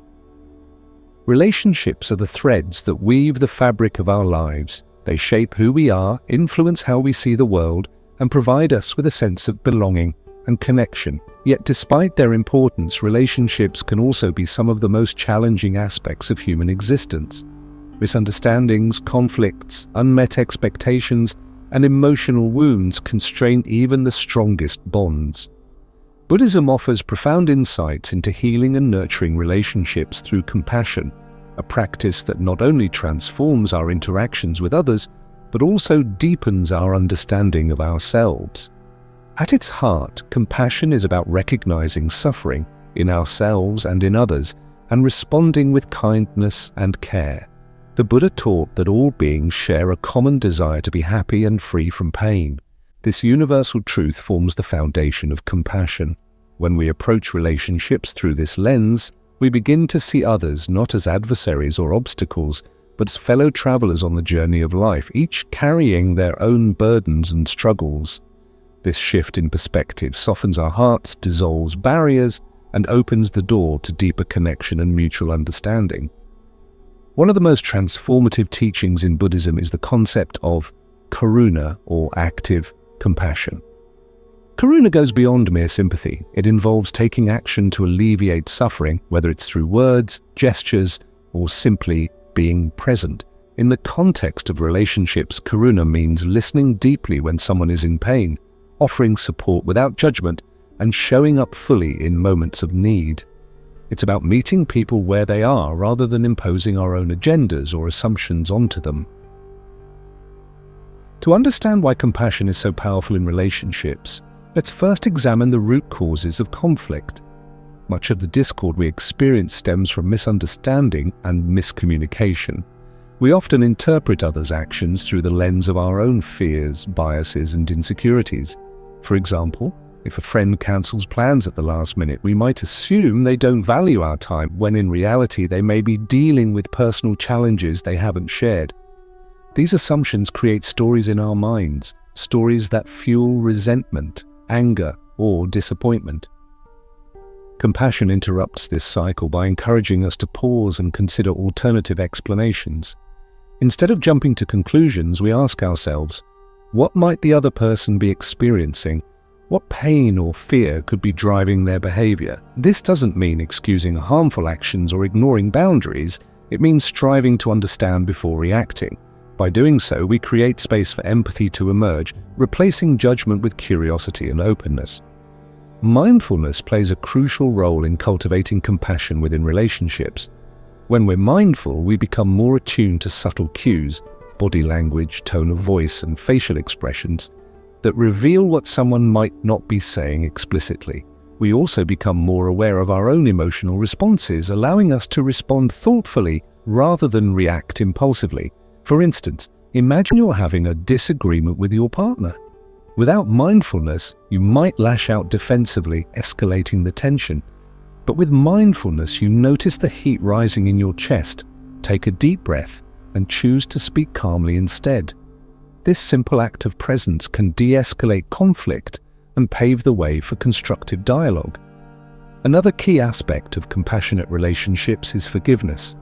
Holding on to grudges or resentments weighs heavily on both parties, creating emotional distance and perpetuating cycles of hurt. Forgiveness doesn't mean forgetting or condoning harmful behavior. It means releasing the grip of bitterness so that healing can begin. From a Buddhist perspective, forgiveness is an act of liberation, not just for the other person, but for ourselves. By letting go of past grievances, we free ourselves from the burden of carrying them forward. Forgiveness requires courage and vulnerability, especially when the wounds run deep. One helpful practice is to reflect on the humanity of the person who has wronged you. Remind yourself that they, like you, are imperfect beings shaped by their experiences, conditioning, and limitations. Their actions, no matter how hurtful, likely stem from their own pain or confusion. This doesn't excuse the harm they've caused, but it helps you see them as multidimensional humans rather than one-dimensional villains. Over time, this perspective fosters compassion, making forgiveness feel less daunting and more natural. Loving kindness meditation. Metta, which we explored earlier, is another powerful tool for healing relationships. By directing wishes of happiness, health, safety, and ease toward others, including those with whom you have strained relationships, you soften your heart and reduce feelings of animosity. Even if the relationship remains difficult, practicing metta creates an internal shift that allows you to engage with greater patience and understanding. You may find that over time, this change in your attitude influences the dynamic between you and the other person, paving the way for reconciliation or at least coexistence. Boundaries are also essential components of healthy, compassionate relationships. While compassion involves extending kindness and understanding, it does not mean sacrificing your own well-being or tolerating abuse. Setting clear, respectful boundaries ensures that relationships remain mutually supportive and sustainable. For example, if a family member consistently criticizes you, you might express your feelings honestly while maintaining firm limits around acceptable behavior. Compassion doesn't mean allowing others to trample over you. It means advocating for yourself with gentleness and respect. Another important dimension of compassionate relationships is non-attachment. Non-attachment doesn't mean indifference or detachment from loved ones. It means loving them without clinging to specific outcomes or identities. Relationships evolve naturally over time, as do individuals, and trying to hold on to a fixed version of someone or something only leads to frustration and disappointment. By embracing impermanence, as discussed in Chapter 6, we learn to love people for who they are in the present moment, rather than who we want them to be. This acceptance fosters authenticity and trust, strengthening the bond between you. Gratitude is another cornerstone of compassionate relationships. Taking time to appreciate the qualities and contributions of those around you shifts your focus from what's lacking to what's abundant. Gratitude also encourages reciprocity, inspiring others to mirror your positivity and generosity. For example, expressing thanks to a colleague for their hard work, acknowledging a partner's efforts in managing household responsibilities, or thanking a friend for their unwavering support can deepen your connection and reinforce mutual goodwill. Active listening is perhaps one of the simplest yet most impactful ways to practice compassion in relationships. True listening involves giving someone your full attention without interrupting, planning your response, or mentally rehearsing counter-arguments. It means being fully present, tuning into both the content of what's being said and the emotions behind it. Active listening communicates respect and validation, helping the speaker feel seen and heard. This simple act can diffuse tension, resolve misunderstandings, and build bridges where there once were walls. It's also worth noting that compassion begins with self-compassion. Many of us struggle to extend kindness to others because we haven't learned to treat ourselves kindly first. Self-criticism, guilt, and shame create inner turmoil that spills over into our relationships, leading us to project our insecurities onto others or withdraw emotionally. Practicing self-compassion involves acknowledging your own suffering, treating yourself with the same care and understanding you would offer a dear friend, and recognizing that imperfection is part of the human condition. When you cultivate self-compassion, you become more grounded, patient, and resilient, qualities that naturally enhance your ability to connect with others.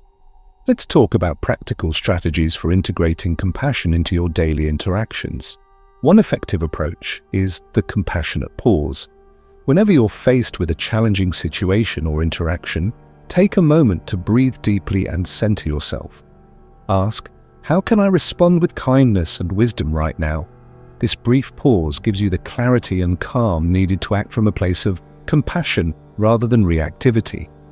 Another strategy is the perspective flip. When you find yourself feeling frustrated or judgmental towards someone, try imagining their life from their point of view. What challenges might they be facing? What fears or insecurities could be influencing their behavior?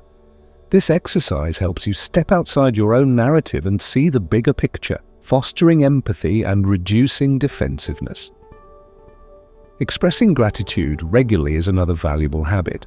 Whether it's writing a heartfelt note, saying thank you face to face, or simply reflecting on the positive qualities of someone in your life, gratitude strengthens relational bonds and cultivates a culture of appreciation. Similarly, small acts of kindness, like preparing a meal for a loved one, offering to help a co-worker, or holding the door open for a stranger, create ripples of goodwill that enrich both giver and receiver. Finally, remember that healing relationships takes time and effort. There will be setbacks, misunderstandings, and moments of doubt along the way. That's okay. What matters is your willingness to keep showing up, with an open heart, a curious mind, and a commitment to growth. Trust that even small acts of compassion can make a difference, planting seeds of transformation that blossom over time. As we conclude this exploration of healing relationships through compassion, I want to leave you with a few key takeaways. First, compassion is not passive. It's an active choice to see and respond to suffering with kindness and care. Second, mindfulness and active listening deepen your capacity for empathy and connection. Third, forgiveness and non-attachment liberate you from the weight of past hurts and rigid expectations. Fourth, gratitude and small acts of kindness strengthen relational bonds and foster reciprocity. Fifth, self-compassion lays the groundwork for healthier, more authentic relationships with others. And finally, trust that every step you take toward compassion, no matter how small, has the potential to ripple outward, touching countless lives in ways you may never fully realize. By embracing compassion as a guiding principle in your relationships, you'll discover a newfound sense of harmony, depth, and joy. You'll learn to navigate conflicts with grace, celebrate connections with gratitude, and nurture bonds that withstand the test of time. Compassion reminds us that we are not alone, that we are part of a vast web of interdependence, woven together by shared hopes, dreams, and vulnerabilities. Keep this teaching close as we move forward, exploring how Buddhist philosophy can help you build resilience, embrace impermanence, and live fully in the present moment. Stay with me and let's continue this journey together. Chapter 9, Building Resilience in Tough Times. Life is unpredictable and challenges are inevitable. Whether it's the loss of a loved one, financial hardship, health issues, or unexpected setbacks, adversity touches us all at some point. How we respond to these difficulties shapes our character, our perspective, and ultimately the quality of our lives. Buddhism offers timeless wisdom for navigating tough times with grace, strength, and resilience. In this chapter, we'll explore how Buddhist principles can help you cultivate inner fortitude, transform suffering into growth, and emerge from adversity stronger and wiser. At the heart of building resilience lies acceptance, a cornerstone of Buddhist philosophy. Acceptance doesn't mean resignation or passivity, it means acknowledging reality as it is, rather than resisting or denying it. The Buddha taught that much of our suffering arises not from pain itself, but from our attachment to how things should be. When life doesn't align with our expectations, we experience frustration, disappointment, and even despair. But when we accept what is, whether it's an illness, a failed project, or a broken relationship, we create space for healing and transformation. Acceptance begins with mindfulness. By staying present with whatever arises, whether pleasant or unpleasant, we develop the capacity to face challenges without being overwhelmed by them. Mindfulness allows us to observe our thoughts, emotions, and bodily sensations with curiosity and compassion, rather than identifying with them or being swept away by them. For example, if you're grieving the loss of a job, mindfulness helps you notice the swirl of emotions, anger, sadness, fear, without letting them define your entire experience.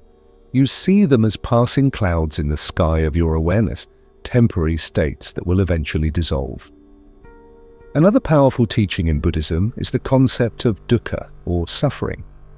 While dukkha is often translated as suffering, it encompasses a broader range of experiences including dissatisfaction, unease, and imperfection. Dukkha is not something to avoid or escape, it's an inherent part of existence. The Buddha taught that recognizing and embracing dukkha is the first step toward transcending it. Instead of seeing suffering as a sign of failure or weakness, we view it as a natural aspect of life that holds valuable lessons. This reframing shifts our relationship with difficulty, transforming it from something to dread into something to learn from. Resilience also requires patience, the ability to endure hardship without rushing for quick fixes or immediate relief. Patience is not passive waiting, it's an active commitment to staying steady in the face of uncertainty. Buddhism emphasizes the importance of patience as a virtue, reminding us that meaningful change takes time. Just as seeds planted in fertile soil need water, sunlight, and care to grow, so too does our capacity to withstand adversity develop gradually through consistent effort and reflection. When faced with challenges, remind yourself that growth often unfolds slowly and subtly. Trust the process, knowing that each small step forward contributes to your overall resilience. Compassion plays a vital role in building resilience, both for ourselves and others. Self-compassion in particular is essential during difficult times. Many of us fall into the trap of self-criticism when things go wrong, berating ourselves for perceived failures or shortcomings. But beating yourself up only adds to your burden, making it harder to cope. Instead, treat yourself with kindness and understanding. Acknowledge that you're doing the best you can under challenging circumstances. Remind yourself that everyone struggles, that imperfection is part of the human condition. Self-compassion softens the blow of adversity, giving you the emotional resources needed to persevere. Extending compassion to others also strengthens resilience. Helping someone else navigate their struggles fosters a sense of purpose and connection, reminding us that we're not alone in our hardships. Acts of kindness, no matter how small, create positive feedback loops that benefit both giver and receiver. For example, volunteering at a shelter, offering a listening ear to a friend, or simply smiling at a stranger can lift your spirits and reinforce your belief in humanity's goodness, even during dark times. Impermanence, a central tenet of Buddhism, is another key to resilience. Everything changes all the time. Painful emotions, difficult situations, and even seemingly insurmountable obstacles will eventually pass. While this truth might feel cold or impersonal when you're in the midst of suffering, it's actually incredibly liberating. Knowing that nothing lasts forever gives you hope and perspective.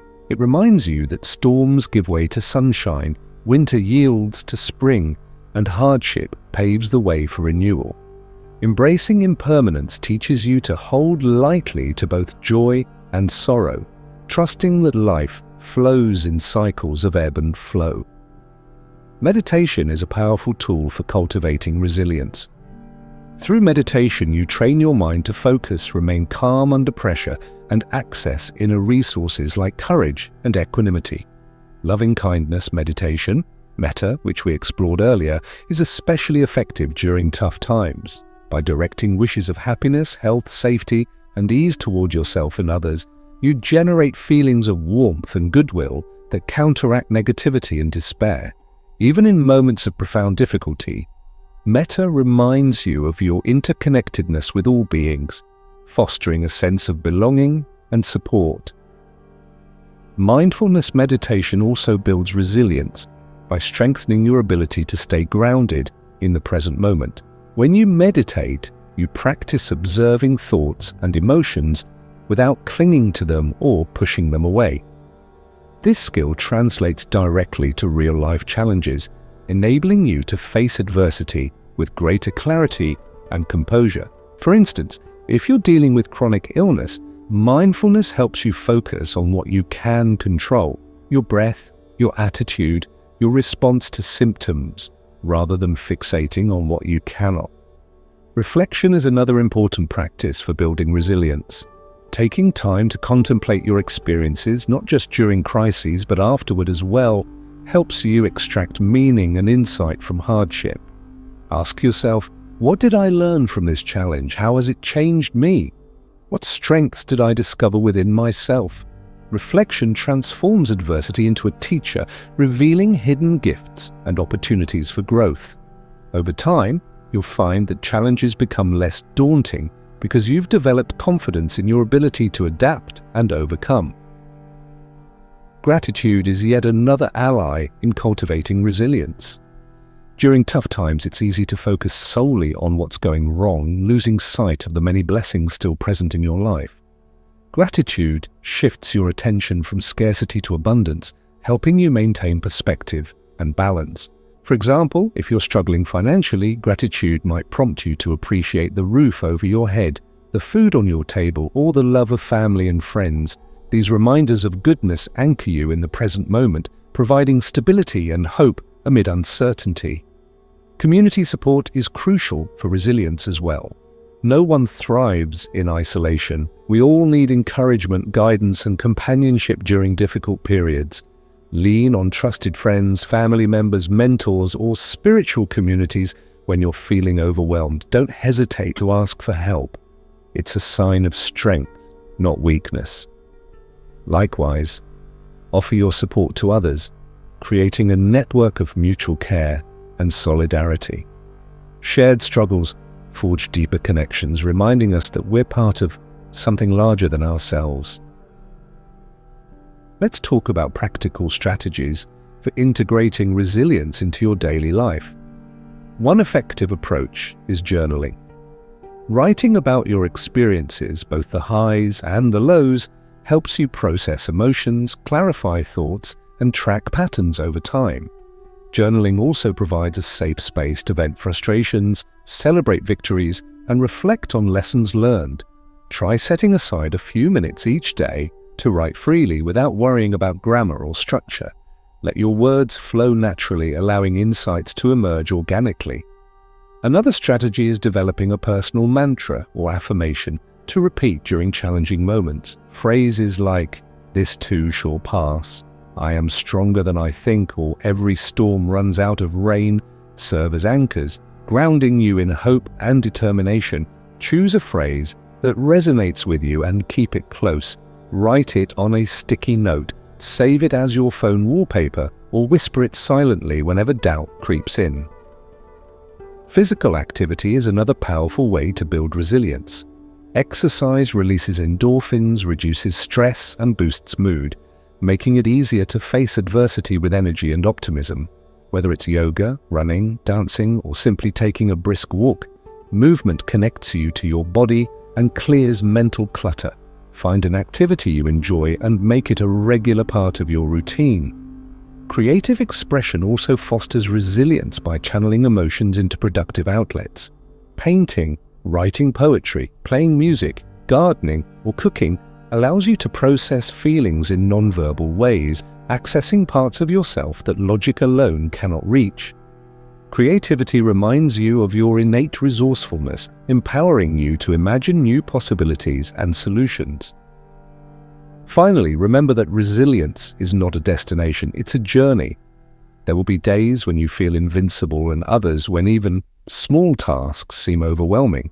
That's okay. What matters is your willingness to keep moving forward, to keep learning and growing despite the odds. Trust that every challenge you face is shaping you into a more resilient version of yourself.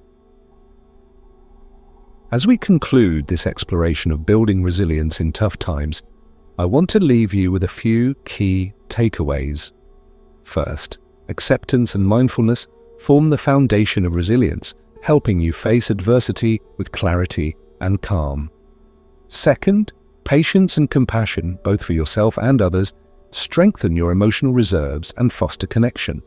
Third, embracing impermanence reminds you that nothing lasts forever, giving you hope and perspective. Fourth, Practices like meditation, reflection, gratitude, and creative expression nurture resilience by tapping into your inner resources. Fifth, community support provides a safety net, reminding you that you're never truly alone. And finally, trust that resilience grows through experience. Each challenge you overcome adds to your capacity to handle future difficulties. By embracing these principles, you'll discover a newfound sense of strength, courage, and adaptability. You'll learn to navigate life's storms with grace, finding beauty and meaning even in the darkest moments. Resilience isn't about avoiding pain or hardship. It's about facing them head-on, knowing that you have the tools and wisdom to endure and thrive. Keep this teaching close as we move forward, exploring how Buddhist philosophy can help you live fully in the present moment, embrace simplicity, and cultivate lasting peace. Stay with me and let's continue this journey together. Chapter 10. Living fully in the present moment. Living fully in the present moment is perhaps the most profound and transformative teaching of Buddhism. It's a concept that sounds simple. After all, we're always in the present, but truly embodying it requires intention, practice, and a deep understanding of how our minds work. The Buddha taught that the past is gone, the future uncertain, and the only reality we truly have is this very moment. Yet, so often, we squander the present by dwelling on regrets or anxieties, missing the richness of life as it unfolds right before us. In this chapter, we'll explore why presence matters, how to cultivate it, and how living in the now can lead to greater peace, joy, and fulfillment. To begin, let's examine why the present moment holds such significance. From a Buddhist perspective, the present is where life actually happens. Every experience, every breath, thought, sensation, and interaction occurs in the here and now. The past exists only as memory shaped by our interpretations and emotions. The future is nothing more than imagination influenced by hopes and fears. Neither realm has substance. They are constructs of the mind. When we anchor ourselves in the present, we step out of the endless loops of rumination and projection and into the vibrant immediacy of existence. Yet staying present isn't easy. Our minds are wired to wander, to revisit old wounds, replay conversations, plan for tomorrow, or fantasize about what could be. This tendency serves an evolutionary purpose. Anticipating threats and reflecting on experiences helped our ancestors survive. But in modern life, this same mechanism often leads to unnecessary suffering. We miss opportunities for connection, beauty, and growth because we're mentally elsewhere. Have you ever found yourself physically present at a gathering but mentally scrolling through your phone? Or enjoyed a meal while simultaneously worrying about unfinished tasks? These moments highlight how easily we disconnect from the present, trading its vitality for distractions and preoccupations. Mindfulness is the antidote to this disconnection. Mindfulness involves paying attention to the present moment with openness, curiosity, and non-judgment. It's not about achieving some mystical state of enlightenment. It's about noticing what's happening right now, both internally, thoughts, emotions, bodily sensations, and externally, sounds, sights, smells. When practiced consistently, mindfulness trains the mind to return to the present, reducing the grip of habitual patterns and fostering a deeper appreciation for life's fleeting moments. One of the most accessible ways to cultivate mindfulness is through mindful breathing. Breathing is always available. It's automatic, rhythmic, and deeply connected to our nervous system. By focusing on the breath, we anchor ourselves in the body and quiet the chatter of the mind. Try this now. Bring your attention to the sensation of air entering and leaving your nostrils. Notice its temperature, texture, and rhythm.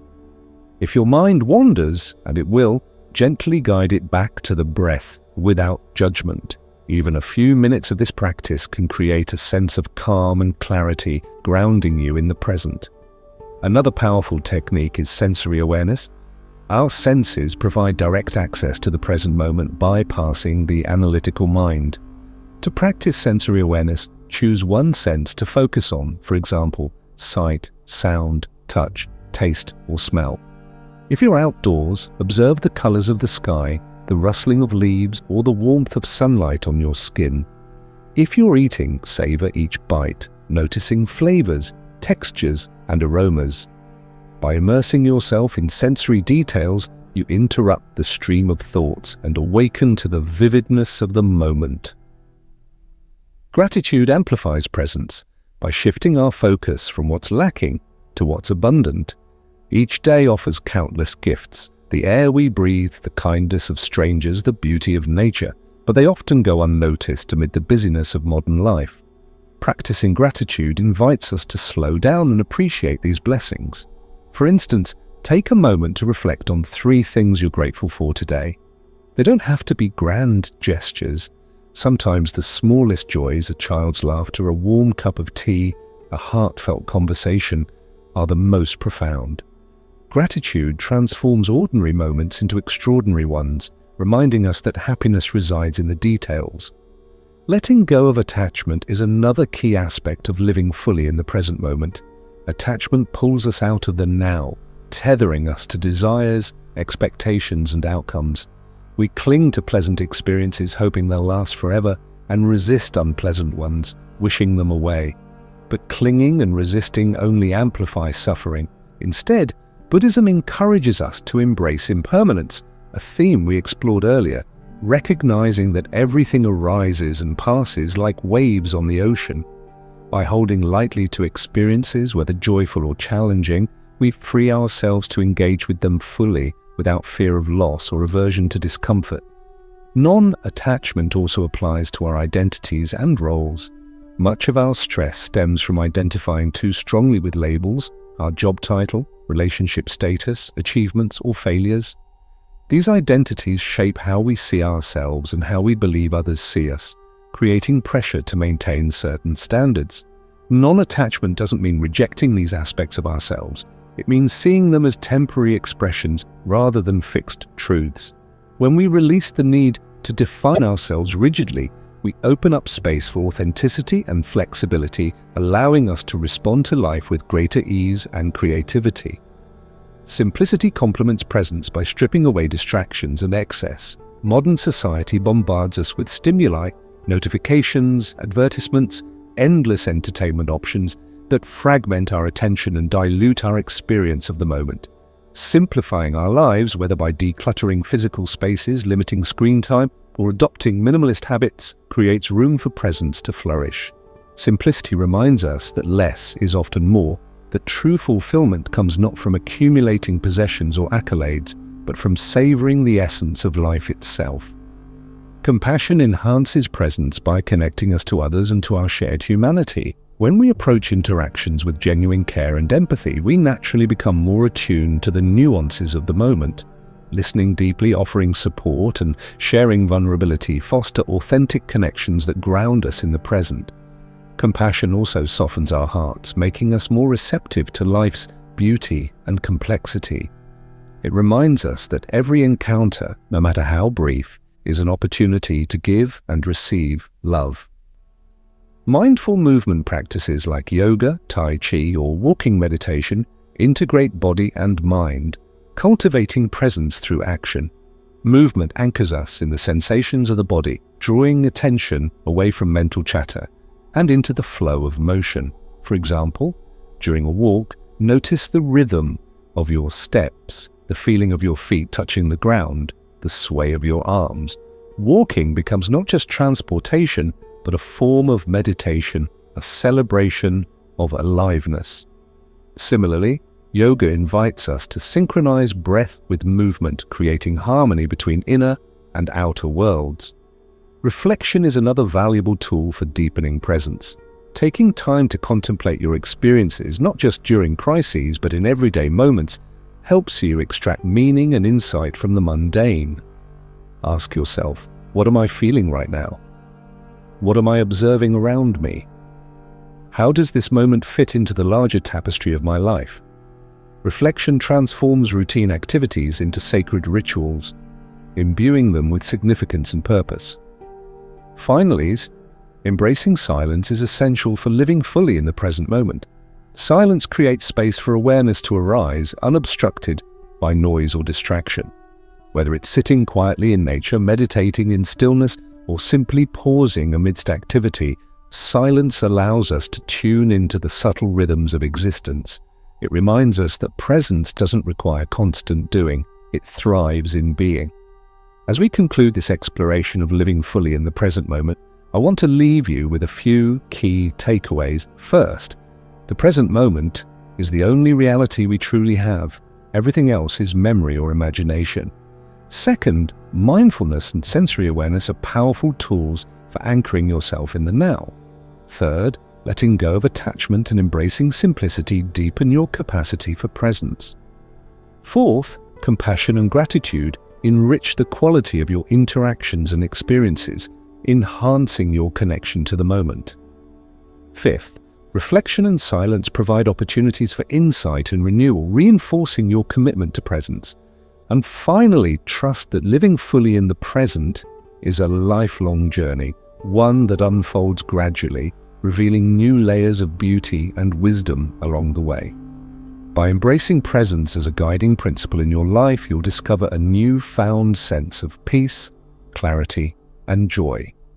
You'll learn to navigate challenges with equanimity, celebrate connections with gratitude, and savor the ordinary moments that make life extraordinary. Presence reminds us that happiness isn't something to chase in the future or cling to from the past. It's available right here, right now, if we're willing to show up for it. Keep this teaching close as we move forward, integrating all that we've learned into a cohesive path toward lasting transformation. Stay with me and let's continue this journey together. We've reached the end of our journey together, a journey into Buddhist philosophy, meditation, and mindfulness, and how these ancient teachings can transform your modern life. Over the past 2 hours, we've explored profound ideas, the roots of suffering and liberation through the Four Noble Truths, the power of mindfulness to anchor us in the present moment, the healing potential of loving kindness meditation, and the wisdom of embracing impermanence. We've also delved into practical strategies for managing stress, overcoming social media addiction, building resilience, nurturing relationships, and finding balance in work and life.